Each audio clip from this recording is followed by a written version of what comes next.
भगवती अंबा जी कह रही है कि हजारों धर्मात्माओं में कोई एक वैराग्यवान होता है और करोड़ों विरक्तों में कोटि विरक्त मध्य श्रुति कहे सम्यक ज्ञान सकृत को कोई बिरला एक होता करोड़ों वैरागियों में जिससे ब्रह्म ज्ञान होता है, और उन करोड़ों ज्ञानियों में कोई ब्रह्म बोध संपन्न जीवन मुक्त महापुरुष कोई बिरला ही होता है। और 3 सहस्त्र महा सब सुख खानी दुर्लभ ब्रह्म लीन विज्ञानी। अब देखो बड़ी गूढ़ बात कह रहे हैं, उन जीवन मुक्तों में भी कोई बिरला एक ऐसा होता है जो ब्रह्मलीन होता है। जीवन मुक्त जैसे आप स्वप्न से जग गए, अब जगने के बाद जो स्वप्न आपने देखा था दुखद सुखद, उसका कुछ समय तक प्रभाव रहता है। नहीं मैं तो अपने कमरे में हूं, पानी में तो डूब ही नहीं रहा था, अच्छा वो स्वप्न था, पर वो दुखद या सुखद जितनी देर तक आप जितने विवेकवान जितनी जल्दी आप उससे उबर पाए, नहीं तो काफी देर उसी स्वप्न का प्रभाव रहता है। यहां जो बात कही जा रही है वो जगत से जग चुका है, स्वप्नवत अनुभव हो गया है, पर अभी जैसे जगने पर स्वप्न झूठा है पूरा पता है, पर उसका कुछ प्रभाव होता है। कभी कभी ऐसे सुखद स्वप्न आते हैं कि जगने पर भी रोना आता है, कभी कभी ऐसे स्वप्न आए कि भयावह हो गया है, भय हो गया, प्रकाश जलाया गया है, मैं कहां हूं, अच्छा सब बंद है, ऐसे कई बार ऐसे स्वप्न आते हैं। जग गया है पर फिर भी उसका प्रभाव है। ये यहां प्रभावहीन ब्रह्मलीन जो जाना है उसी में तन्मय हो गया, संसार का भान ही नहीं। ऐसे हजारों जीवन मुक्तों में कोई एक ऐसा ब्रह्मलीन होता है। तो यहां भगवती अंबा कह रही हैं कि धर्मात्माओं में, वैराग्यवानों में, ज्ञानियों में, जीवन मुक्तों में सबसे श्रेष्ठ ब्रह्मलीन, जीते जी ब्रह्मलीन। सब ते सो दुर्लभ सुर राया, राम भगति रत गत मद माया, सो हरि भगति काग किमि पाई, विश्वनाथ मोहि काहू बुझाई। राम परायण ज्ञान रत गुनागार मति धीर, नाथ कहो के ही कारण पायो काक शरीर। हे देवाधिदेव महादेव, उस ब्रह्मलीन से भी श्रेष्ठ है आगे प्रेम भक्ति। आहा, लीला में प्रवेश, निज पार्षद स्वरूप होकर अनंत काल तक प्रभु की लीला में सम्मिलित होना। बोले मद और माया दोनों से रहित प्रेममयी भक्ति, ये सबसे श्रेष्ठ है। इसलिए सर्वश्रेष्ठ धाम प्रभु का, जिसके प्रताप से अद्भुत प्रेम लक्षणा, महाप्रेममयी महामाधुर्यमयी भक्ति प्राप्त होती है। हे विश्वनाथ, ऐसी दुर्लभ हरि भक्ति काक को कैसे प्राप्त हो गई, कौवे को कैसे प्राप्त हो गई, ये मेरे प्रश्न का समाधान कीजिए। नाथ, प्रभु के परायण ज्ञान में युक्त गुणधाम धीर बुद्धि श्री भुषुंडी जी महाराज कौवे के शरीर को कैसे स्वीकार किए हुए हैं, कौवे के शरीर में कैसे हैं, ये मुझे प्रश्न है। कृपालु, आपने भी कहा कि पावन चरित्र ये गरुण जी को सुनाया, तो गरुण जी वहां क्यों आए? मुझे बड़ा कौतूहल हो रहा है कि इतने बड़े महापुरुष गरुण जी कौवे के पास कथा सुनने के लिए आए। गरुण तो महाज्ञानी हैं, सद्गुणों की राशि हैं, वो हरि के वाहन हैं, निज संगी हैं। उन्होंने बड़े बड़े ब्रह्म ऋषियों का समागम छोड़कर कौवे के पास आकर क्यों सत्संग सुना? कहू कवन विधि भा संवादा, दो हरि भगत काग उर गादा। बड़ी इच्छा है इन दोनों महापुरुषों का समागम हुआ, जब काकभूषुंड जी का और गरुण जी का बड़ी रसमयी बात हुई होगी, वो सुनना चाहती हूं। भगवती अम्बा की उमा जी की बात सुनकर के देवाधिदेव महादेव बड़े आनंद में भर करके बोले, हे पार्वती तुम धन्य हो, तुम्हारी बुद्धि अत्यंत पवित्र है, प्रभु के चरणों में तुम्हारा अपार प्रेम है। क्योंकि जब कोई भगवान की लीला के विषय में प्रश्न करता है तो भगवत भक्तों को बहुत आनंद की अनुभूति होती है और उसके सुनने से सबके भ्रमों का नाश हो जाता है। प्रभु के चरणों में विश्वास उत्पन्न होता है और प्रभु के चरित्र ऐसे हैं कि बिना किसी अन्य साधन के, परिश्रम के बिना ये परम पद प्रदान कर देते, सुनने मात्र से। भगवान की चर्चा ऐसी है कि कह रहे उपजई राम चरण विश्वासा और भवनिधि तर नर बिना ही प्रयासा, बिना प्रयास के भव समुद्र से पार हो जाता है जो रोज सत्संग सुनता है, रोज भगवत चर्चा सुनता है। पक्षीराज गरुण जी ने भी जाकर काकभूषुंड से यही प्रश्न किया था, तो तुम ध्यान देकर के सुनो उमा। मैंने जिस प्रकार जन्म मृत्यु से छुड़ाने वाली कथा सुनी, सुमुखी सुलोचनी, वो प्रसंग तुम सुनो। पहले तुम्हारा अवतार दक्ष के घर में हुआ था, तुम्हारा नाम सती था।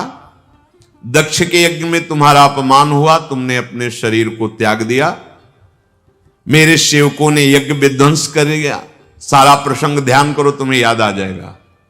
पार्वती जी, फिर मेरे मन में बड़ा सोच हुआ था, तो हे प्रिय मैं तुम्हारे वियोग से बहुत दुखी हुआ। मुझे कैलाश भी अच्छा नहीं लगने लगा।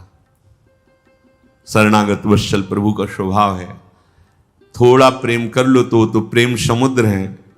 अगर आप 1 मिनट उनके बिना नहीं रह सकते तो 1 सेकंड वो आपके बिना नहीं रह सकते। आप 1 आंसू गिराओगे वो 10 आंसू गिराएंगे, आप 1 कदम चलोगे वो 10 कदम। अभी पता, उमा राम स्वभाव जे जाना, ताई भजन तज भावना। अच्छा, उसमें अपने लोग देहाभिमानी, तो अपने को क्या लगने लगता है कि मैं कुछ हूं ना, देखो मेरे से तुम कुछ नहीं हो, तुम्हारे को जो मिल रहा है वो हेतु की कृपा से प्यार मिल रहा है, दुलार मिल रहा है, तुम कुछ नहीं हो। अहंकारी वृत्ति होने के कारण से कुछ तो है ना जो हमारे पीछे पड़े हैं। उस मैया से पूछो कि तू मन लगाए दौड़ रहा है, तेरे पीछे क्यों पड़ी हुई है? क्योंकि वो मां है, वो तुम्हें मल रहित करके श्रृंगार युक्त अपने गोद में बैठालना चाहती है। वो बालक समझता है कुछ तो है। मेरे मन में इतना कि मैं कैलाश छोड़कर नदी, तालाब, सरोवर, वन ऐसे विहरण करने लगा जब तुम्हारा सती रूप में शरीर छूटा था। सुमेर पर्वत की उत्तर दिशा में भ्रमण करते हुए गया तो वहां एक सुंदर नील पर्वत है, वहां स्वर्णमय शिखर है, 4 सुंदर शिखर, बहुत अच्छा लगा मुझे। वहां एक एक शिखर पर एक एक विशाल वृक्ष है, एक बरगद का, एक पीपल का, एक पाकर का, एक आम का। उस पर्वत के ऊपर एक सुंदर सरोवर भी है। मणियों की सीढ़ियां देख करके मन प्रसन्न हो गया। शीतल निर्मल मीठा जल, रंग बिरंगे सुंदर कमल खिले हुए और हंसगण मधुर स्वर में बोल रहे, भौरे गुंजार कर रहे। उस सुंदर पर्वत पर मैंने देखा काकभूषुंड जी रहते हैं। नील पर्वत पर 4 शिखर, 4 वृक्ष,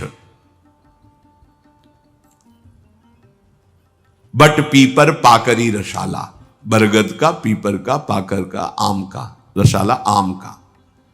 काकभूषुंड जी वहां बसते हैं। काकभूषुंड जी का कल्प में भी नाश नहीं होता। जब सृष्टि का लय हो जाता है तब भी वो नहीं लय होते। माया का कोई भी प्रभाव उनके ऊपर नहीं पड़ता। काम और अज्ञान और अविद्या वहां प्रवेश नहीं कर सकती। नीलगिरी पर नाम कीर्तन का बड़ा प्रभाव है, गुण कीर्तन का। कई बार अनुभव किया है, जैसे उधर कोई वार्ता में किसी विषय को लेकर थोड़ा, और जो ही यहां आए तो आते ही एकदम भाव, क्योंकि ऐसे परमाणु बन गए। अखंड नाम कीर्तन, वाणी गायन हर समय चलता रहता है, साधक जन हर समय नाम जप साध, तो वहां नीलगिरी का प्रभाव कि वहां काम अज्ञान, अविद्या, मोह, अस्मिता, इनका प्रवेश ही नहीं है। जो सारे जगत को अपने अधीन किए हुए माया है, वो उस पर्वत में भी प्रवेश नहीं कर सकती। वहां मैंने देखा कि काकभूषुंड जी तन्मयता पूर्वक भगवान का भजन करते हैं। वो जब पीपल के नीचे जाते हैं तो ध्यान परायण रहते हैं। पीपर तरु तर ध्यान सुधरई, जापो यज्ञ पाकरि तर करई, आंब छाह कर मानस पूजा, तजी हरि भजन काज नहीं दूजा। कितना सुंदर सौभाग्य दिया है, तजी हरि भजन काज नहीं दूजा। अपने लोगों को कौन सा मार्ग मिल गया? तजी हरि भजन काज। कोई बोलो क्या जिम्मेवारी, रात दिन के जो कार्य भी है सब महाभागवतिक। तजी हरि भजन काज नहीं। वो पीपल के वृक्ष के नीचे भगवान का ध्यान करते हैं, पाकर के नीचे जप भगवान नाम का, और आम की छाया में बैठकर प्रभु की मानसिक पूजा। श्री हरि के भजन को छोड़कर दूसरा कोई कार्य नहीं है। बरतर कह हरि कथा प्रसंगा, आवहि सुनहि अनेक विहंगा, रामचरित विचित्र विधि नाना, प्रेम सहित कर सादर गाना। और बरगद के नीचे वो भगवान की कथा करते हैं। वहां बड़े बड़े ऋषि मुनि पक्षी के रूप में आकर कथा सुनते हैं। तो जहां भगवान की चर्चा होती, महाभागवत जन वहां आते हैं, गुप्त रूप से विराजमान होते हैं या प्रच्छन्न रूप धारण करके विराजमान होते हैं। प्रेम सहित आदर सहित भगवान के चरित्र का वर्णन काकभूषुंड जी करते हैं। वो बड़े बड़े महात्मा जन पक्षी रूप में आकर, कोई महात्मा रूप में आकर ऐसे सुनते हैं। शाम निर्मल बुद्धि वाले वहीं बसते हैं नीलगिरी में। कथा सुनने के लोग रोज कथा सुनने को मिलेगी। और मैंने जब ये दृश्य देखा तो मेरे हृदय में बहुत आनंद हुआ। अब अगर हम शंकर रूप में, महादेव के रूप में जाते तो काकभूषुंड जी खड़े हो जाएंगे, आदर करेंगे, पास बैठा लेंगे, फिर हमारे सामने बोलेंगे नहीं, क्योंकि परम वैष्णवाचार्य भगवान ज्ञान समुद्र शिव विराजमान है। तब कछु काल मराल तनु, धरि तहाँ कीन निवास, सादर सुन रघुपति गुण, पुनियायों कैलास। आपके विरह में कैलाश में रहा नहीं गया, तो नीलगिरी में हमने फिर हंस रूप धारण किया और नीचे बैठकर कथा सुन। देखो, देवाधिदेव ज्ञान समुद्र भगवान को अब कौन सी जानकारी की जरूरत है, पर सत्संग का प्रभाव ऐसा है। मैं काफी समय तक वहीं निवास किया हंस रूप से, और भगवान के चरित्र को सुना। फिर कैलाश वापस आया और तुम्हारा जन्म हिमालय पार्वती के रूप में हुआ। हे गिरिजा, जब मैंने काकभूषुंड जी से जो कथा सुनी थी, वही कथा जो तुम्हें सुनाई, एक गरुण जी ने भी वहां करके सुनी थी। वहां गरुण जी के आने का कारण जो तुम पूछ रहे हो, तो जब रणलीला, युद्ध लीला में भगवान को मेघनाथ ने नागपाश से बांध दिया, भला जिनका नाम ही भवपाश से मुक्त कर सकता है, तो कौन नाग है जो उनको अपने पास में बांध सके। अनंत महिमायुक्त भगवान सहस्त्र फणधारी शेष शैया पर शयन करते हैं, उनको कोई। पर जब रणलीला, इसीलिए लीला शब्द, युद्ध लीला की, तो मेघनाद ने भगवान को नागपाश में बांध लिया। नारद मुनि गरुण जी के पास गए, गरुण जी वहां आए और प्रभु को ऐसी विपत्ति में देखा, संशय हो जाता है। ऐसी गरुण जी को भी लगा कि भगवान नागपाश में, कैसे भगवान हो सकते हैं? नागपाश इन्हें ऐसे दुख में हो, मैं उनको दुख से मुक्त करूं? बंधन तो काटा पर हृदय में संशय उत्पन्न हो गया है। भगवान पक्का सबने प्रार्थना की थी, अवतरित हुए, पर भगवान है तो बंधन कैसा? बंधन है तो फिर वो भगवान कौन से जो अवतरित हुए? यही तो है। अगर यही है तो फिर बंधन कैसा? मैं बंधन काटूं, ये बंधन मुक्त हो। बुद्धि संशय में हो गई। ये भगवान बचावे ने, बुद्धि संशय में हो जाती है। बड़ा माया का विचित्र खेल है।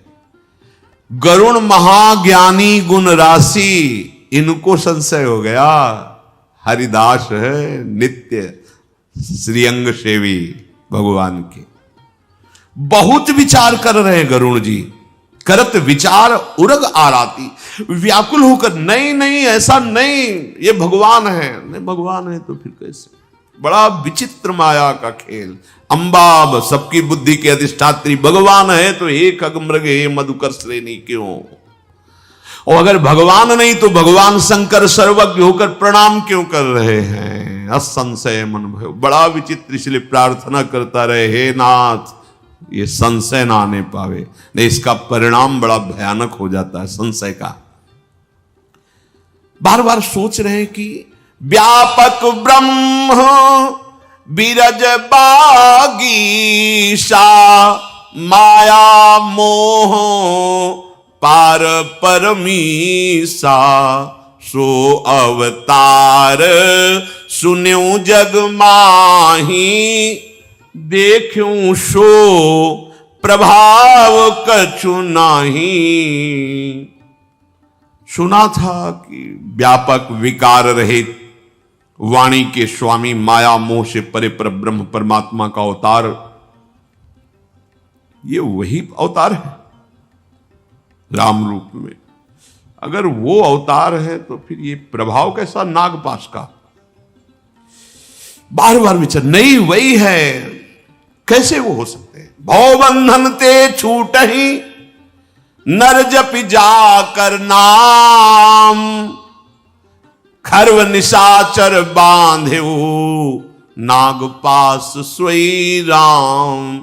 अरे जिनका नाम स्मरण करके भवपास से मुक्त होया जाता है, एक राक्षस नागपास में बांध दे प्रभु को, तुच्छ राक्षस, क्या सामर्थ्य भगवान के सामने? भगवान हो सकते? नहीं नहीं भगवान। देखो इसीलिए कहते शरण में रहो, शरण में।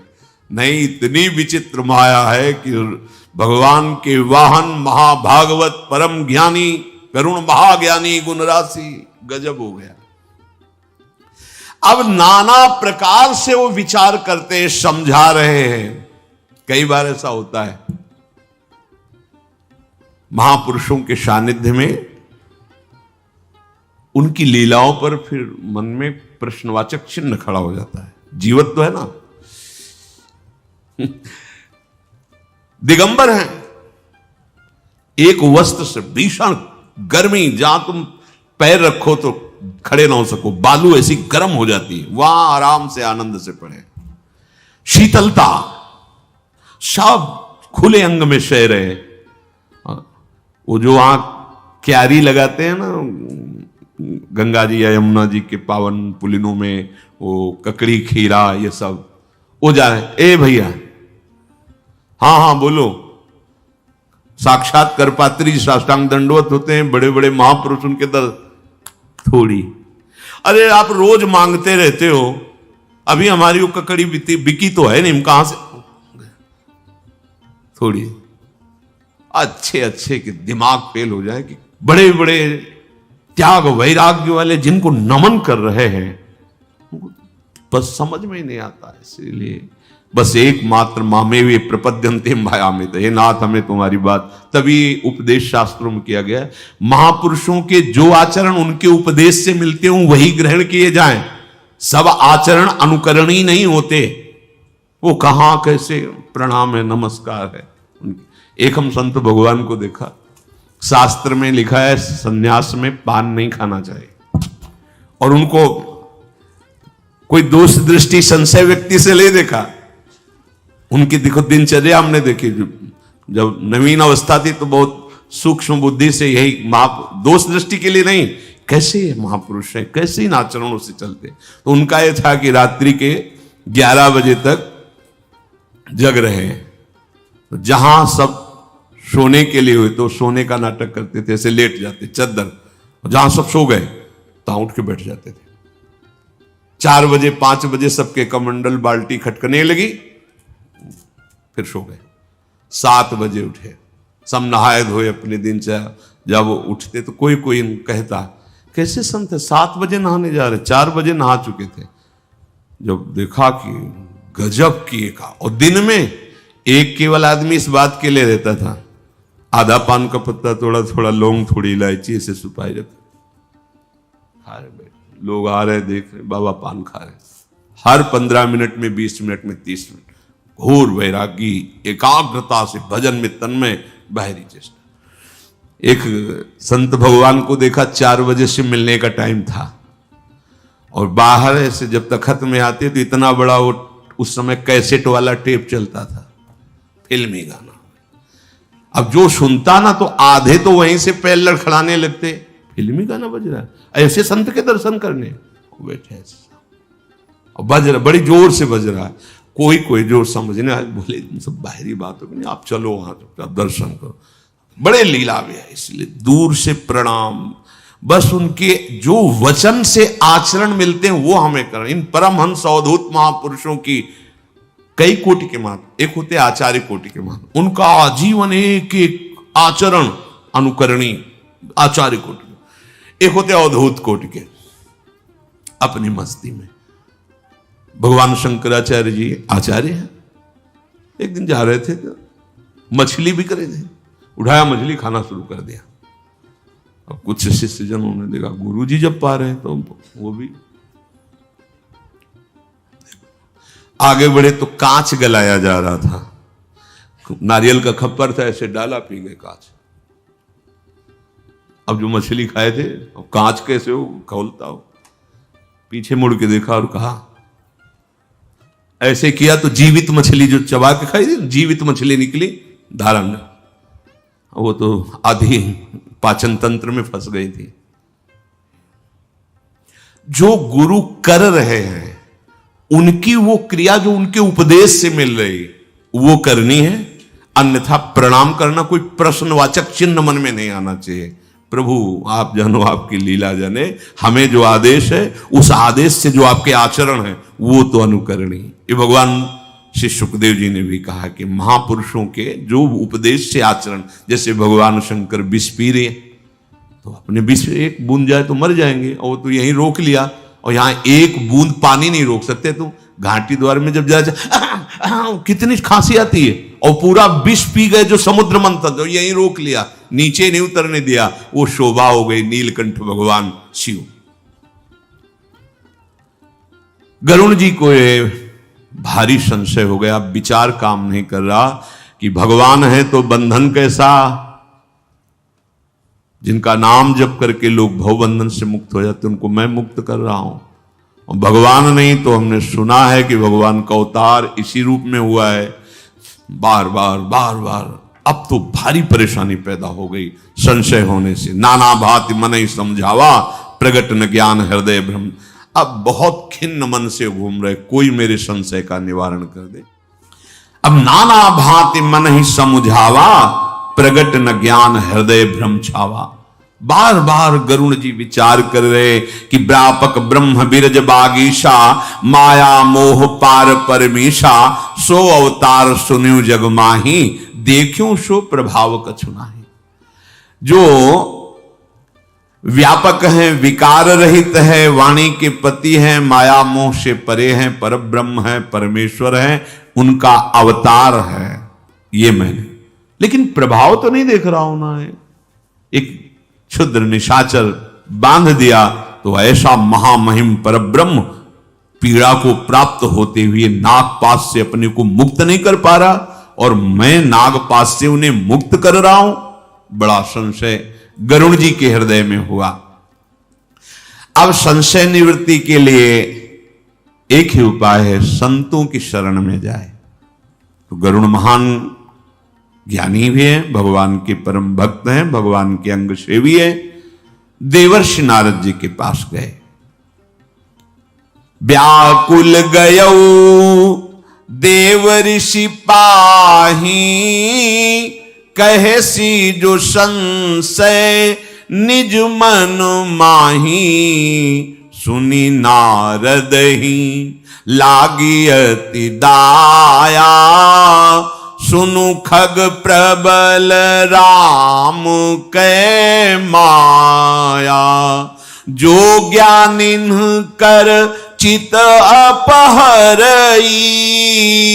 बरियाई विमोह मन करई। जेहि बहु बार नचावा मोही, सोई व्यापी विहंग पति तोई। महामोह उपजाउर तोरे, मिटि न बेगी कहे खग मोरे। चतुरानन पही जाहु खगेसा।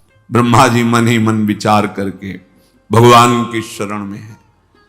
कह रहे कि कोई भी कवि, कोई भी विद्वान, कोई भी ज्ञानी ऐसा नहीं है जिसे माया अपने अधीन न कर सके। भगवान का प्रभाव ऐसा है जो माया से बचा ले। आज तक कई बार माया की चपेट में आकर मैं नाचा हूं।